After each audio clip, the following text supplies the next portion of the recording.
สบายดีพ่อแม่พี่น้องสบายดีหมู่เพื่อนทุกคนสบายดีตอนแดดๆร้อนๆนี่แหละพี่น้องใส่ปุ๋ยพี่น้องเอ้ยใส่ปุ๋ยอยู่สวนที่มารับใหม่พี่น้อง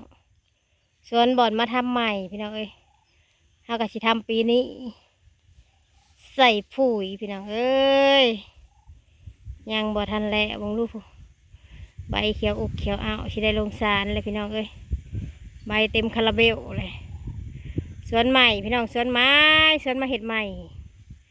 เห็นบ่นี่ต้นทุเรียนก็สิอยู่ประมาณนี้จะอยู่ประมาณนี้เด้อพี่น้องเด้อ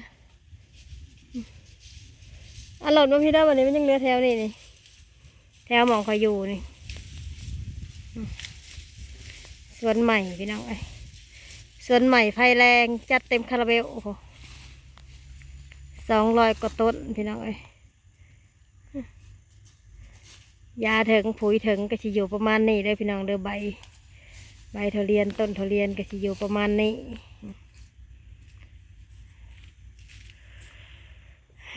ยังอยู่กระสอบหนึ่งพี่น้องไอ้ใส่ขี้ถั่วชวนแล้วแหละยังเหลือกระสอบหนึ่งนั่งเศร้าเมื่อยก่อนจักหน่อยนั่งเศร้าเมื่อยก็เลยถ่ายต้นทุเรียนให้พี่น้องเบิ่งนี่เห็นบ่พี่น้องถ้าใบอยู่ทรงนี้ถ้าลูกออกมากออกก็เอาเต็มที่โลดพี่น้องเอ้ยจัดเต็มคาราเบลไปเลยพวกสวนใหม่พี่น้องไอ้สวนใหม่สวนบ่อนมาหลับใหม่พี่น้องอยู่น้ำตกคือกันมาหลับเห็ดใหม่เนาะมาหลับปีนี้พี่น้องเอ้ย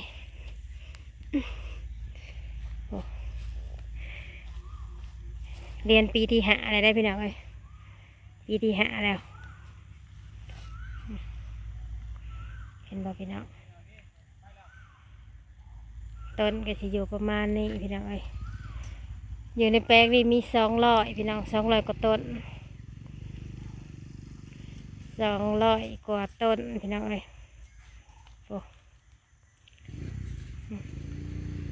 เรื่องให้เบิ่งไปรอบ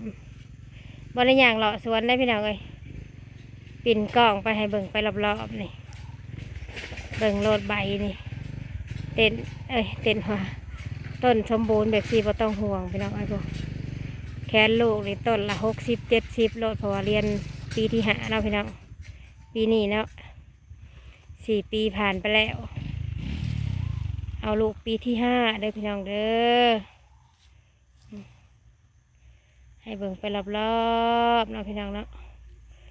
หมุนไปรอบๆคนทำงานสวนก็ให้เบิ่งสวนพี่น้องเอ้ยทำงานสวนทุเรียนกับเบิ่งสวนทุเรียน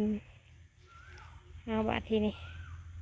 ให้เบิ่งชั้นนี้ก่อนพี่น้องเอ้ยไปยาวต่ออีกก่อนจัดเต็มคาราเบลอีกก่อน